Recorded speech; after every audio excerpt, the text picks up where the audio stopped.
Hello guys, প্রত্যেক দিনের মতো আজকেও সকালবেলা ব্যালকনিতে এসে হাজির হয়েছি। আর বাইরে কীরকম একটা সুন্দর পাখিদের কলরব আওয়াজ হচ্ছে। আর ওই যে সূর্য মামা অলরেডি উঠে পড়েছে। তো চলো ব্লগটা এখান থেকে স্টার্ট করি। আর নিচে একটা কারোর গাড়ি রাখা রয়েছে দেখছি, গাড়িটার কালার লাল, ভালোই লাগছে। আর এদিকে প্রচুর আজকে ফুল হয়েছে, দাঁড়াও তোমাদের দেখাতে পাচ্ছি কি না, কিন্তু ফুলটা তোলা হচ্ছে না। যাই হোক, আর কটা দিন যাক, 3-4 দিন যাক, তারপর নয় তুলবো। তো বন্ধুরা চলো, সংসার মানুষের ডেলিকা লাইফের কিছু কাজ তো থাকবেই, তো বাকি কাজগুলো করতে থাকি। তো বন্ধুরা রান্নাঘরে চলে এলাম, মর্নিংয়ে টি টাইম রেডি। চাটা হচ্ছে এলাচ দিয়ে লবঙ্গ দিয়ে, দাঁড়ান এটাকে অফ করি, এটা ফুটে গেছে। আর এই পোর্শনে সবজিগুলোকে একটু জলে চুবিয়ে রেখেছি, তার কারণ হচ্ছে কালকে এক দাদা বলছিল যে সবজিতে যে হারে ইঞ্জেকশন করা হচ্ছে তাতে সবজির ফলনটা যেমন বাড়ছে, কিন্তু সেই কেমিক্যালগুলো আমাদের শরীরে যাচ্ছে। তো যদি টাটকা সবজি ফ্রিজে রাখা হয় সেটা মারাত্মক ক্ষতিকারক।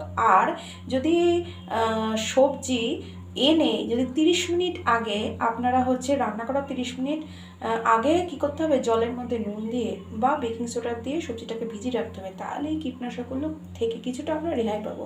করার ছাই হয়, তো এখন মনে হলো করার একটু সময় আছে তো করে নিলাম। তো বন্ধুরা যেহেতু আজকে শনিবার, তো শনিবার দিন আমার পটলের রেসিপিটা খুব ভালো লাগে, আর সাথে বেগুন ভাজা। সকলেরই বেগুন ভাজা নিশ্চয়ই ভালোই লাগে। তো সবজিগুলো একে একে জল থেকে তুলে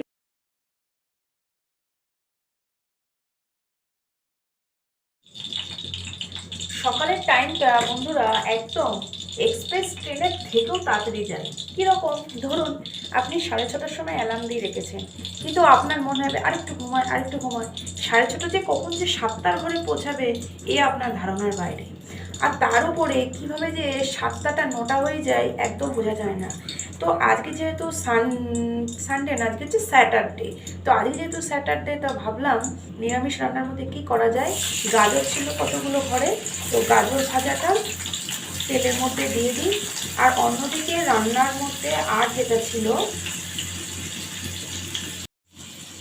আমার পটলের রেসিপি এই গরমকালের দিনে পটলটা খুবই ভালো লাগে।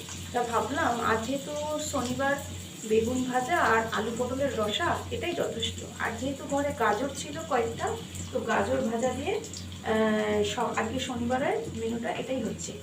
আর অন্যদিকে চা খাওয়ার সময় নেই, চলুন ভাজাটা হোক, সেই পাখে আমি না চাটা খেয়েই আসি। সকালবেলা উঠে ঘরের কাজ কিছুটা সারা বলতে বিছানাটা অন্তত রেডি করা হয়ে গেছে। তা চলে আসলাম চা নিয়ে। তোমাদের তো রান্নাঘরে থাকাকালীন দেখালামই, সকালবেলা টাইমটা পুরো এক্সপ্রেস ট্রেনের মতো যায়।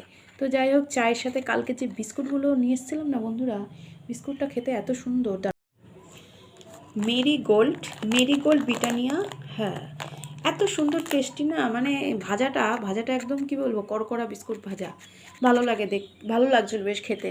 তো ভাবলাম তোমাদের সাথে একটু শেয়ার করি। ব্রিটানিয়া 3 অ্যারোরুট অনেক বিস্কুট খেয়েছি, কিন্তু একঘেয়ে খেতে খেতে মুখের এবারে চড়া পড়ে গেছে, তাই এই বিস্কুটটা ট্রাই করছি আজকে। তো চলো বন্ধুরা আমি চাখতে থাকি, আর সাথে তোমরাও টি টাইমটা এনজয় করো। আবার একটু বাদে নিয়ে আসছি। তো বন্ধুরা সকালবেলায় ঘি আলু সিদ্ধ ভাত কেন জানি না অনেকের কাছে অমৃত লাগবে, কারণ তাড়াহুড়ো থাকে সকালের একটা। আর এই আলু সিদ্ধ আর ঘি দিয়ে এই ভাত খেতে আমার একটা কথা মনে পড়ে যায়, কি জানো, ছোট্টবেলায় যখন স্কুলে যেতাম না, আমাদের কি হয়, তোমার দুধের যে বাটি থাকে না বা হাঁড়ি থাকে, তাতে যদি আপনি এই সিদ্ধ ভাত করে নেন একদম অমৃতের মতো লাগে। তো আপনাদের সাথে কথা বলতে বলতে আমি আলু যে খোসাটা অনেকটা ছাড়িয়ে ফেললাম। একটা জিনিস লক্ষ্য করবেন বন্ধুরা, যদি আমি আলু সিদ্ধ গোটা দিই ভাতের মধ্যে, তার কিন্তু একটা অন্যরকম টেস্ট থাকে। আর যদি আলুটা কেটে দিই, তারও একটা আলাদা ফ্লেভার থাকে। অদ্ভুত জিনিস না, একই আলু কিন্তু কত রকম ফের। আবার যদি আলুকে ছোটো ছোটো করে কাটি, তাহলে তারও একটা অন্যরকম টেস্ট থাকে। তো চলুন বন্ধুরা, গরম ভাতের সাথে সাথে আমি একটু কি বলবো তোমাদের সাথে গল্প করে নিলাম। আর এদিকে হচ্ছে সামান্য ঘি নেওয়া হয়েছে, আর হচ্ছে বেগুন ভাজা। চলো খেতে থাকি, আবার একটু পরে আসছি। দুপুরের খাবারের জন্য আলু পটল আর ওইদিকে টমেটো দিয়ে একটা রেসিপি রান্না করেছিলাম। নিরামিষ দিনে অন্য কিছু আর আজকে খেতে ইচ্ছা করছিল না আর কি। তো রেডি হয়ে গেছি, জাস্ট হালকা একটা লিপস্টিক দিয়েছি। তো চলো বন্ধুরা, বাইরে যাই, কাজ আছে, আবার ফিরে এসে তোমাদের সাথে গল্প করবো। ওকে। তো বন্ধুরা, ফেরার পথে একটা পার্ক আছে, আমি যে রাস্তাটা দিয়ে আসি, দেখো পার্কটা কি সুন্দর, ছোট্টখাটো কিছু ফুল গাছ আর কিছু স্ট্যাচু দিয়ে সাজানো হয়েছে। গরমের তাপদাহে এবার হবে প্রাণ ওষ্ঠাগত। বন্ধুরা, দুপুর বেলায় প্রকৃতির সাথে মানুষের একটা অদ্ভুত মেলবন্ধন। একদম নিচতলার আগাছা থেকে এত সুন্দর গাঁদা ফুলগুলো ফুটেছে, খুব ভালো লাগছে দেখতে।